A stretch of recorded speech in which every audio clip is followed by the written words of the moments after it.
Kemanakah anda sanggup pergi untuk menghilangkan rasa dahaga? Cukup dengan hanya minum air paip di rumah? Pergi ke kafe berhampiran? Atau anda sanggup ke kilang air mineral Spritzer yang terletak di negeri Perak? Pada abad ke-21, anda tidak perlu pergi jauh untuk mendapatkan air yang boleh diminum.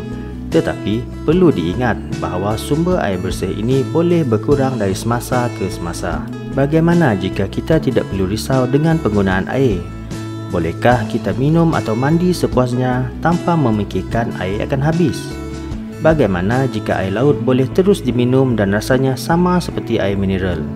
Suatu hari nanti, anda mungkin sanggup membayar berapa sahaja untuk memperolehi kemudahan seperti ini. Tetapi, berapa nilai sebenar yang harus kita tanggung?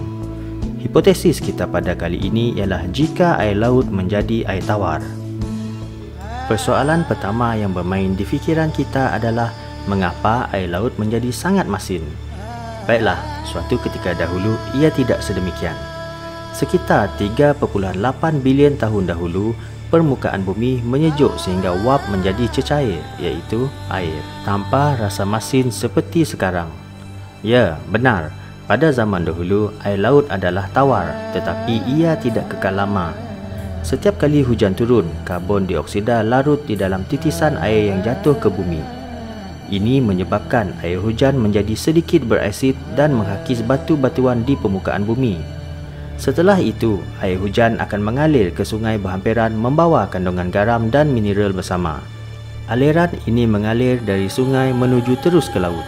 Selain daripada itu, penambahan garam dan mineral ini berlaku disebabkan oleh hydrothermal vents dan gunung berapi dasar laut. Mengambil kira seluruh proses ini berlanjutan secara konsisten sejak 3.8 bilion tahun dahulu, pastinya kandungan garam yang terhasil sangatlah banyak. Untuk menggambarkan banyaknya kandungan garam di dalam lautan, bayangkan ia boleh membentuk bangunan setinggi 40 tingkat sekiranya ditabur di permukaan tanah. 97% air di bumi adalah masin. Mesti ada sebab di sebaliknya. Jadi, bagaimana sekiranya air laut tidak lagi mengandungi garam? Adakah air laut yang tawar membawa rahmat kepada kita semua? Diramalkan 1/3 daripada penduduk dunia akan mengalami kekurangan air bersih yang kronik menjelang tahun 2025. Berdasarkan penggunaan semasa, keperluan air bersih dunia meningkat 2 kali ganda setiap 20 tahun. Jadi, air laut yang tawar pasti memberi manfaat dan kesan baik kepada semua. Mungkin tidak. Lautan tanpa garam akan menjejaskan kehidupan di dalam laut dan memberi kesan terhadap cuaca serta suhu bumi secara dramatik. Kehidupan di bumi akan menjadi sangat sukar atau mustahil. Secara kasar, terdapat 228,450 spesies hidupan di dalam laut. Dianggarkan sebanyak 2 juta spesies lagi masih belum dijumpai. Jika air laut menjadi tawar, kita mungkin tidak akan menemui spesies ini selamanya.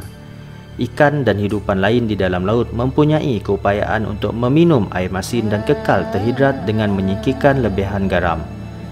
Tidak semua melakukannya dengan cara yang sama, tetapi keupayaan untuk menyingkirkan lebihan garam adalah faktor hidupan ini mampu bertahan.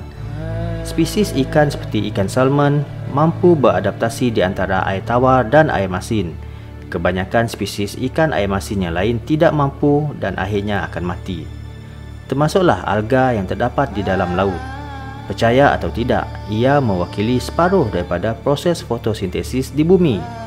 Fotosintesis sangatlah penting bagi membekalkan oksigen kepada bumi. Tumbuhan menukar karbon dioksida yang terdapat di dalam atmosfera kepada oksigen untuk kita bernafas. Jadi, tanpa alga, kita bukan sahaja akan kekurangan oksigen, bahkan karbon dioksida juga menjadi semakin banyak dalam atmosfera. Ia menjadi salah satu faktor kesan rumah hijau serta menyebabkan beberapa bahagian bumi menjadi sangat panas. Anda pasti dapat merasai kepanasan ini berhampiran garis khatulistiwa, kerana laut tidak lagi membuat kitaran air dan udara seperti biasa. Arus perolahan membantu air laut yang panas mengalir ke arah utara daripada garis khatulistiwa. manakala air laut yang lebih sejuk dari utara boleh menyejukkan kawasan yang panas di bahagian selatan. Di kawasan Khatulistiwa, air yang panas mengandungi lebih banyak garam. Jadi, air yang padat ini berada di bahagian dasar, manakala air yang lebih sejuk mengalir di atasnya. Jauh di utara, air menjadi cukup sejuk sehingga membeku dan membentuk lautan ais. Garam akan tersingkir apabila air laut ini membeku, dan secara semula jadi ini menyebabkan air sejuk di bahagian utara menjadi padat, akhirnya mengalir ke dasar dan memberi ruang kepada air yang lebih panas dari selatan. Tanpa garam, keseluruhan proses ini terganggu. Bumi yang semakin uzur boleh membeku manakala cuaca di kawasan Khatulistiwa menjadi tidak menentu. Ribut taufan akan kerap berlaku dan lebih dahsyat daripada yang pernah kita alami. Pada ketika inilah iklim dan cuaca menjadi sangat berbeza daripada apa yang kita ketahui. Berapa lama kita mampu bertahan untuk menyaksikan segala perubahan ini? Tidak lama. Sama ada tubuh anda akan membeku atau mengalami kepanasan yang melampau, mati disebabkan bencana alam yang dahsyat, bahkan mungkin mati kelaparan. Cuaca yang tidak menentu ini menjejaskan proses fotosintesis secara signifikan. Iklim menjadi terlampau sejuk atau terlampau panas menyebabkan kita kehilangan sebahagian besar tumbuhan. Keseluruhan rantai makanan turut musnah menyebabkan kebanyakan spesies akan mati termasuk manusia. Jadi, percayalah bahawa air laut yang masin juga memainkan peranan yang sangat penting kepada bumi kita. Tampaknya bumi pasti menjadi satu planet yang sangat berbeza berbanding apa yang kita ada sekarang.